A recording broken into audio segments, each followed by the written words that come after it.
5화 목철화. 투명한 작은 유리병 안에 젓갈색의 작은 정갈 한 마리가 꿈틀거리고 있었다. 툭툭. 손가락으로 유리병을 두드리자 정갈은 꼬리에 달려있는 독침을 한껏 위로 세우면서 긴장했다. 암갈색의 몸에 비해서 유독 보랏빛이 감도는 독침은 왠지 아름다워 보이기까지 했다. 목철화는 유리병 안의 정갈을 보면서 중얼거렸다. 왜 저 자식만 보면 화가 나는 걸까? 미간을 잔뜩 찌푸린 목철화는 자신도 도무지 이해할 수 없다는 표정이었다. 누구에게나 사근사근한 웃음에 쾌활한 성격의 목철화는 대북마장의 꽃이었다. 눈처럼 희고 투명한 피부는 그녀만의 특징이었고, 흑요석을 품은 것 같은 두 눈은 세상의 정령을 모두 빨아들인 것처럼 매혹적이었다. 상하세공으로 착각할 것 같은 오똑한 콧날에 뚜렷한 인중, 붉은 꽃잎 2개를 맞물려 놓은 것 같은 촉촉한 입술까지. 아직 성숙한 여인은 아니었지만 목철화의 모습에서 빛이 절로 뿜어지는 것 같았다. 누구라도 그녀의 눈부신 아름다움을 부인하지 않았고, 누구라도 그녀가 훗날 북방 제일미가 될 것임을 의심하지 않았다. 목철화는 그런 아름다움과 함께 영악할 정도로 지혜도 뛰어났다. 오빠인 목철성은 의외로 아둔해서 그런 그녀가 더욱 돋보이기도 했다. 오죽하면 대북마장의 장주 목금이는 목철화가 딸로 태어났다는 것을 아쉬워할 정도였다. 처음부터 목철화가 자무를 괴롭힌 것은 아니었다. 더 어렸을 때에는 자무가 목철화의 유일한 놀이동무였다. 그 시절을 기억해보면 목철화에게 오빠보다 자무가 더 가까웠다. 목철성은 그저 목철화를 괴롭히는 존재였지만 자무는 달랐다. 사소한 일에도 환하게 웃는 모습이 좋았고, 넘어지면 얼른 다가와 작은 손을 내미는 것도 자무였다. 자신을 바라보며 저절로 미소를 띠는 것도 좋았고, 가끔 마주볼 때 느껴지는 깊은 시선은 왠지 목철화의 작은 가슴을 콩닥거리게 했다. 목철화는 자무와 손을 잡고 정원이며 마사를 돌아다니는 것이 너무 좋았다. 그런 자무가 미워진 것은 불과 1년 전이었다. 아직은 어렸지만 가슴에 작게 도드라지고 몸의 굴곡도 여자의 특징을 드러내기 시작한 무렵이었다. 몸의 변화와 더불어 정신적 변화도 목철화에게 시작됐다. 물론 그녀는 그런 자신의 변화가 무엇인지는 몰랐지만, 자무와 함께 지내는 것이 단순한 동물한 것이 아니란 것도 그때 어렴풋이 느끼기 시작했다. 자무의 손을 마주잡고 있자면 이상하게 가슴이 뛰고 손바닥에는 땀이 축축해졌다. 자무가 의아한 듯 돌아보면 어쩐지 얼굴은 한껏 붉어지고 시선을 어디에 둘지 몰랐다. 막연했지만 자신이 자무를 좋아한다는 것을 목철화는 느꼈다. 단순한 느낌은 아니었다. 운명의 끈 한 자락이 자무와 자신을 연결하고 있다는 확신까지 들었다. 그때부터 자무를 보는 목철화의 시선이 달라졌다. 그녀의 행동도 달라졌다. 단지 자무는 그것을 눈치채지 못할 뿐이었다. 짧은 여름이 지나갈 무렵이었다. 자무와 목철화는 대북마장을 벗어나 동쪽 초원의 작은 언덕까지 산책을 나왔다. 늘 있는 일이었지만 그날의 산책은 나름대로 목철화가 계획한 일이었다. 여름이 가기 전에 풀꽃이 피어난 것을 보고 싶다는 이유였지만, 목철화는 며칠 동안 생각을 거듭한 끝에 자신의 마음 한 자락을 자무에게 보여줄 계산이었다. 부드러운 바람이 불어왔고 낮은 능선에는 기름 모를 풀꽃들이 지천으로 피어 있었다. 목철화는 몇 번이나 자무의 기색을 살피다가 지나치는 듯 말했다. 난 네가 좋다. 나도. 난 너랑 혼인할 거야. 어? 초원의 먼 곳을 바라보며 내던진 두 번째 말에 자무는 대답이 없었다. 목철아는 고개를 돌려 자무의 표정을 확인하고 싶었다. 하지만 마음과 달리 움직일 수 없었다. 대신 목철아는 재촉하듯 다시 입을 열었다. 너랑 혼인한다고. 안 돼. 단호한 자무의 대답에 목철아는 비로소 고개를 돌릴 수가 있었다. 자무는 의외로 심각한 표정이었다. 목철아는 울컥 치밀어 오르는 묘한 감정을 애써 억누르며 차분하게 물었다. 왜? 난 혼인할 사람이 있어. 누군데? 울 엄마. 잔뜩 굳어졌던 목철아의 표정이 살짝 풀어졌다. 너 바보 아니야? 아니야. 바보가 아니라면서 엄마하고 혼인한다는 말이 어떻게 나와? 내가 지켜줘야 하니까. 혼인을 하고도 얼마든지 엄마를 지켜줄 수 있잖아.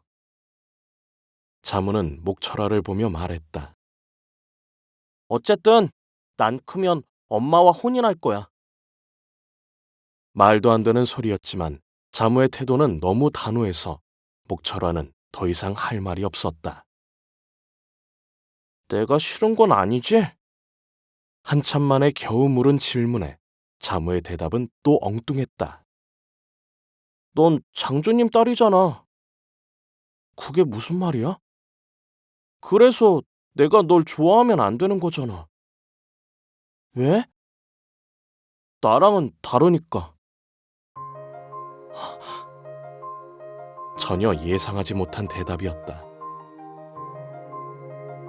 난 네 마음을 묻는 거야. 난 네가 좋아. 너도 날 좋아하는 건지 알고 싶어.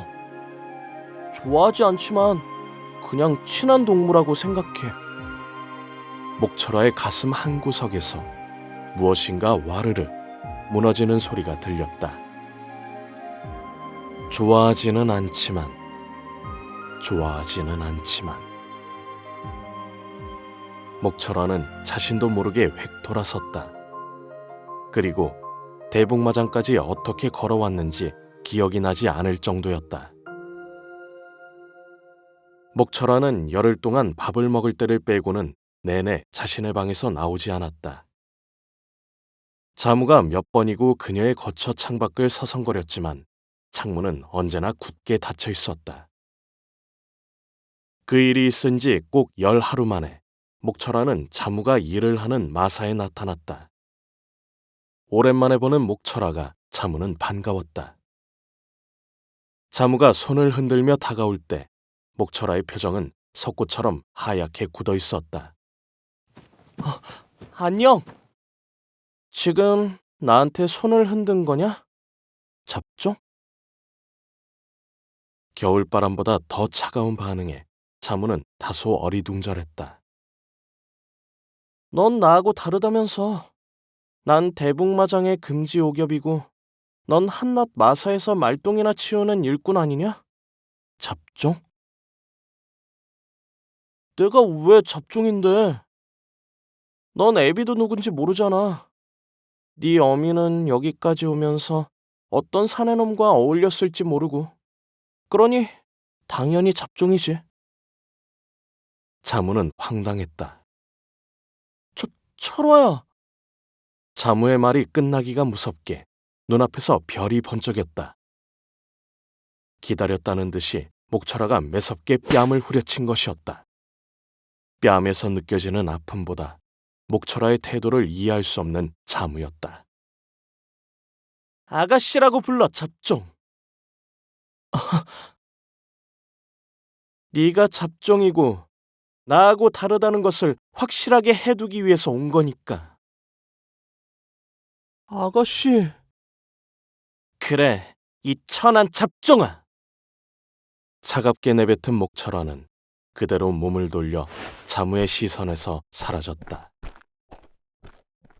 유리병 속의 정갈은 화석이라도 된 것처럼 움직임이 없었다. 목철화는 정갈을 보면서 지그시 입술을 깨물었다. 대북마장의 금지 오겹으로 원하는 것이 있다면 무엇이든 손에 쥘 수 있는 목철화였다. 비록 부친인 목금이가 이곳 몽골의 초원에서 목장을 경영하고 있기는 하지만 중원에서 천하제일가로 불리는 목씨 가문의 당당한 일원이었다. 목금이의 피를 이어받은 목철화 역시 천하제일가에 뿌리를 두고 있었고, 그런 목철화가 자신의 마음 한 자락을 내보인 것은 자무가 유일했다. 그리고 전혀 예상하지 못하게 거절을 당한 것이다. 참을 수 없는 모욕이었다. 시간이 흐르고 생각이 조금씩 깊어질수록 그때의 모욕은 더욱 무겁게 목철화의 가슴을 짓눌렀다. 그때부터 목철화는 온갖 방법을 강구해서 자무를 괴롭혔다. 자무가 빌기를 원했다. 자무가 벌레처럼 엎드려 자신의 발바닥이라도 핥을 정도로 비굴하게 만들어줄 생각이었다. 그렇게 처참해진다면 상처받은 자존심이 회복될 것 같았다. 자무는 결코 비굴해지지도 않았고 빌지도 않았다. 처음에는 목철화의 태도를 이해할 수 없다는 난감한 표정도 보였지만 시간이 흐를수록 그녀의 온갖 괴롭힘은 그저 묵묵히 인내할 뿐이었다. 그런 자무가 더더욱 싫어졌다. 자무가 자신의 괴롭힘에 유일하게 반응을 보이는 것은 바로 잡종이란 말이었다. 하지만 요즘엔 그 말에도 별다른 표정의 변화가 없는 자무였다. 그럴수록 자무에게 목철화는 더더욱 안달이 나고 화가 났다. 툭! 다시 유리병을 손가락으로 쳤다. 화석처럼 움직임이 없던 정갈이 다시 보랏빛 독침을 곤두세우면서 꿈틀거렸다. 온몸을 불개미떼가 물어뜯는 것처럼 혹독한 고통이 뒤따릅니다. 쉽게 죽지도 않지요. 최소한 며칠은 그 고통 속에 몸부림치며 살아있는 지옥을 느끼게 됩니다. 물론 결국은 죽게 되겠지요. 이 정갈을 전해준 사내가 했던 말이 떠올랐다. 목철화는 잘근 입술을 깨물었다. 그깟 자식, 죽으면 뭔 상관이람? 목철화는 뭔가 결심한 표정으로 창가를 향해 돌아섰다. 덜컹. 창문이 열리는 소리에 자무는 고개를 들었다. 목철화가 하얀 얼굴로 입을 열었다. 생각났다. 자무는 느릿하게 몸을 일으켰다. 몸이 굳어 일어서는 것도 힘겹고 꿰맨 머리에서 찌르는 듯 고통이 느껴졌다. 작은 구슬 하나가 옷장 밑으로 굴러갔어. 먼지가 잔뜩 쌓여 있을 것 같아 꺼내지 못했거든? 네가 들어와서 그걸 좀 꺼내줘야겠다. 그런 일이라면 해가 뜬 후에 해도 되지 않겠습니까? 왜? 이 야심한 시간에 아가씨 방에 들어간다는 것이... 상관없어. 난 당장 그 구슬이 보고 싶으니까. 자무는 다소 망설이는 기색이었다. 방에 들어가는 순간 목철화가 소리를 지른다면 묘한 누명을 쓰는 상황이 발생할 수도 있었다. 그런 유사한 경험을 몇 차례나 한 적이 있는 자무였다. 난 이놈이 무슨 생각을 하는지 알고 있어. 하지만 절대로 그런 일은 없을 테니까 걱정 말고 들어와. 목철화는 야릇한 웃음을 입꼬리에 달면서 말했다. 자무는 어쩔 수 없이 목철화의 방으로 향했다. 꽤 넓은 방은 멋들어진 휘장이 드리워진 침상과 함께 자단목으로 된 고급스러운 경대며 2층의 옷장이 잘 배열되어 있었다. 목철화는 팔짱을 낀 채 옷장 옆에 서 있었다. 바로 이 옷장 밑이다. 옷장의 밑바닥은 낮은 다리가 있었고 어른이라도 손쉽게 손을 넣을 정도의 공간이 있었다. 자무라면 어깨까지도 옷장 밑으로 넣으면서 굴러들어간 구슬을 쉽게 찾을 수 있을 것 같았다. 자무가 옷장 앞에서 자세를 낮추자 목철화가 말했다. 오른쪽으로 굴러갔다. 그쪽을 더듬어 보도록 해라. 자무는 말없이 옷장 밑으로 손을 밀어 넣었다. 그 옆에 놓여있는 빈 유리병은 전혀 의식하지 못한 채 보이지 않는 구슬을 손가락으로 더듬으며 옷장 밑을 천천히 살필 때였다. 뜨끔. 날카로운 바늘이 검지 끝을 찌르는 느낌에 소스라치게 놀라며 자무는 손을 뺐다. 벌떡 일어난 자무의 손가락 끝에 선명한 핏방울이 맺혀나왔다. 흡사 풀잎에 매달려 있는 아침 이슬처럼. 그 핏물을 보는 순간 자무는 아찔한 현기증을 느끼며 휘청거렸다. 왼손을 뻗어 옷장을 짚으며 겨우 중심을 잡는 자무의 시선에 목철화가 일그러진 표정으로 서 있었다. 표정이 일그러진 것이 아니라 목철화 모습 자체가 일그러져 보였다. 혀가 바짝 마르고 귀에서 쏴 파도치는 것 같은 이명이 들리면서 눈앞이 일순 캄캄해지는 것은 다음 순간이었다. 아가... 무엇인가 말을 하려고 입을 열었지만 혀가 굳어버린 듯 제대로 말도 나오지 않았다. 목철화가 일그러진 모습으로 다가왔다. 자무의 코끝으로 야릇한 단내가 스며들었다. 그것이 목철화의 몸에서 나는 익숙한 냄새라는 것을 깨달으며 자무는 의식의 끈을 놓아버렸다. 쿠두두두두. 지축을 뒤흔들면서 야생마 무리가 달려왔다. 구름 한 점 없는 시린 하늘을 배경으로 초원을 가로질러 달리는 헤아릴 수 없는 야생마 무리는 장관이었다. 당연히 선두에는 설령이 달리고 있었다. 바람에 흰 갈기를 휘날리고 길게 흰 콧김을 뿜어내고 힘차게 앞발을 뻗어 지면을 딛고 뒷발을 박차면서 도약하며 한순간에 2, 3장의 거리를 쏘아서 가는 설령의 모습은 그 자체로서 완벽한 아름다움을 보여주고 있었다. 자무는 초원의 한 곳에 서서 그 모습을 보며 자신도 모르게 감탄을 했다. 언제 봐도 멋있는 모습이다. 언제 봐도 당당하고 초원의 제왕과 같은 도도함이 보이는 모습이다. 그때 설령은 돌연히 방향을 틀어 야생마 무리를 이끌면서 자무를 향해 질주해 오기 시작했다.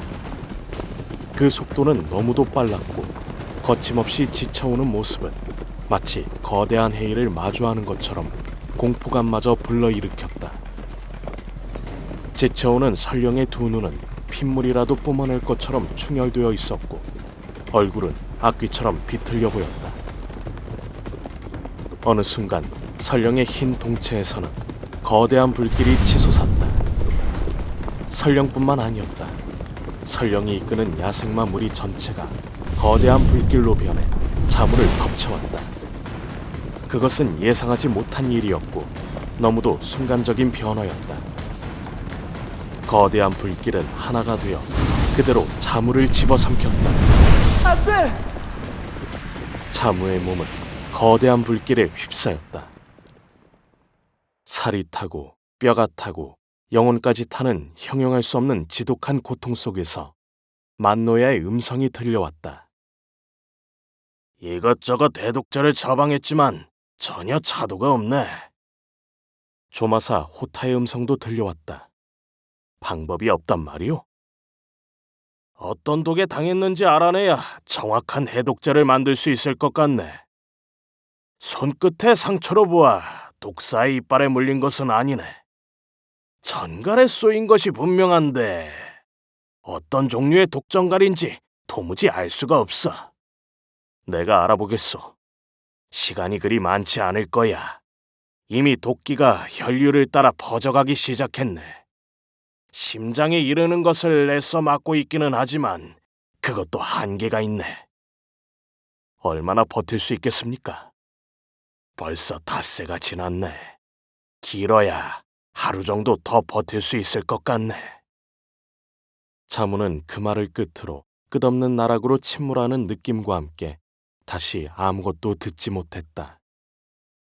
지독한 열기 속에서 아주 잠깐 의식의 일부가 돌아온 것이지만 자무는 그것도 꿈을 꾸고 있다고 착각할 정도였다.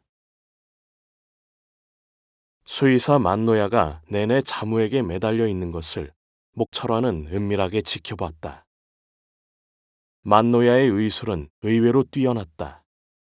단순히 대북마장의 말을 치료하는 것 외에도 마을의 사람들을 치료하는 솜씨도 상당히 대단했다. 어지간한 병증이라면 아주 간단하게 회복시키는 것이 만노야의 의술이었다. 해서 자무가 회복되지 않을까 은근히 걱정도 한 그녀였다. 하루가 지나고 또 하루가 지나고 시간이 흐를수록 자무의 상태는 호전되지 않았다. 의식을 잃고 있었지만 온몸이 불처럼 뜨겁게 변한 채 괴로움에 몸부림치고 있는 것도 변함이 없었다. 사흘이 되자 만노야의 의술로도 자무의 고통을 치료할 수 없다는 확신을 냈다. 이제 며칠만 더 지난다면 자무는 죽을 것이다. 문득 죽일 것까지 있었을까 하는 의문이 떠올랐다. 그때마다 목철화는 습관처럼 입술을 깨물면서 생각했다. 나를 무시했으니 당연한 거야. 햇살이 제법 따뜻한 오후, 자신의 거처에서 마당으로 나오던 목철화는 느닷없이 앞을 가로막은 인물에 깜짝 놀랐다. 그 인물이 보잘것없는 조마사 호타라는 사실에 다소 의아했다. 호타는 말없이 오른손을 내밀어 펼쳤다. 호타의 손바닥 위에는 으깨진 채 죽어있는 정갈 한 마리가 놓여 있었다. 그 전갈이 독침으로 자무의 손가락을 찌른 유리병 속의 정갈이라는 것은 한눈에 알아볼 수 있었다. 저절로 옷장 밑에서 기어나온 정갈을 유리병 밑바닥으로 으깨버리고 창밖으로 내던져버린 것이 바로 목철화였으니까. 목철화는 미간을 찌푸리며 애써 태연하게 물었다. 징그러워. 호타는 무표정하게 목철화를 응시했다. 심해처럼 어둡고 깊은 호타의 눈빛은 왠지 모를 전율을 일으키게 했다. 왜 그런 기분 나쁜 눈빛으로 보는 거지? 만약 이걸 늦게 찾아냈다면 제가 어떤 짓을 했을지 모릅니다. 고저가 없는 건조한 호타의 음성에 목철화는 자신도 모르게 부르르 몸을 떨었다. 생명이란 모든 것이 소중한 법이지요. 독을 품고 있는 이 정갈까지도. 하물며 인간의 생명이란 것은 더할 나위 없이 소중하지 않겠습니까? 대체 무슨 말을 하는 거야? 제가 하는 말은 이미 아가씨께서 알아들으셨을 겁니다. 한낱 조마사 주제 감히! 호타는 질려서 유독 하얀 목철화의 얼굴을 잠시 응시했다. 이내 호타는 그대로 몸을 돌려 걸음을 옮기기 시작했다. 뭐야 저놈, 마치 내 뱃속까지 다 훑어보는 그런 느낌이잖아. 쓸데없는 짓을 했어. 주점의 밖에 놓인 탁자에서 술잔을 기울이는 호타는 무표정하게 주모를 올려다보았다. 이곳 대북마장에서는 장주 목금이가 곧 법이야. 그런 목금이가 애지중지하는 딸이 바로 목철화고. 더욱이 그 아이는 아직 어려. 에이, 어린 것이 그런 독심을 품었다는 것이 섬뜩하긴 하지만 중요한 것은 세상의 이치를 제대로 판단할 수 없다는 뜻이지. 어쩌면 당신이 모든 것을 알고 있다고 판단할 테고 그럼 문제가 커질 수 있어. 당신이 관심을 갖는 그 어린 마둥이 회복된다면 더욱 문제가 심각해질 수도 있고. 그래서 대체 그깟 아이가 왜 중요한 거야? 이 일로 우리 삼계가 곤란한 지경에 빠질 수도 있는데. 나는 나를 잊고 살았다고 생각했다. 그리고 당연하다고 생각했고. 하지만 자무는 내가 살아있는 이유를 다시 깨닫게 해준 아이다. 주모는 깊숙이 찌푸린 채 입을 열었다. 이곳 몽골로 왔을 때는 세상과 단절을 하겠다는 의미가 아니었던가? 그렇게 생각했었지. 생각했었다? 인간의 생각이란 언제나 바뀔 수도 있는 법이 아닌가? 주모의 표정이 더욱 찌푸려졌다. 호타는 묵묵히 술잔에 남은 술을 마시기 시작했다.